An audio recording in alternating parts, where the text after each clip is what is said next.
তো হাই বন্ধুরা, তোমরা সবাই কেমন আছো? তো চলে এসেছি আর একটা ব্লগ নিয়ে। তো দেখো, আমি গিয়েছিলাম আমাদের জবিনে। তো তোমরা তো ওই ভিডিওটা দেখেছো যে আমি কি বলছি, যে যারা প্রেম করো তারা কিন্তু বিয়ে করো না, বিয়ে করলে আমার মতো এরকমই খাটতে আসতে হবে। তো দেখো, এটা আমার কথা নিও না প্লিজ, কারণ মানে মানুষ হয়ে জন্মেছি মানে খাটতে তো হবে। তো তাই দেখো, জবিনে চলে এসেছি এখানে ঘাস বাছার জন্য। তো আমাদের নিজস্ব জবিন আছে, তাই নিজস্ব জবিনে যতটা তো নিজেদের করবো ততটাই ভালো, তাই না? তো দেখো, এখানে ঘাস বাছা কমপ্লিট হয়ে যাওয়ার পর আমার বর এখানে ধান ছড়াচ্ছে, কিভাবে ছড়াতে হয় আমাকে দেখিয়ে দিচ্ছে। তাই তারপরে আমাকে আবার দিয়েছে ছড়ানোর জন্য। আমি এখানে মানে ছড়াচ্ছি, প্রথমে ছড়াচ্ছি বলে আমি একটু প্রণাম করে নিলাম, আর প্রণাম করে বলছি ঠাকুর যেন আমাদের জমিনে এবছর ধানটা খুব ভালো হয়।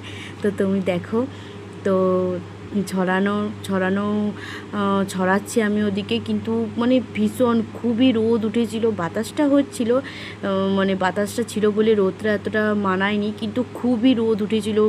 বিশ্বাস করো বন্ধুরা, তোমরা ফোনে হয়তো বুঝতে পারবে না। তো টাটা আজকে।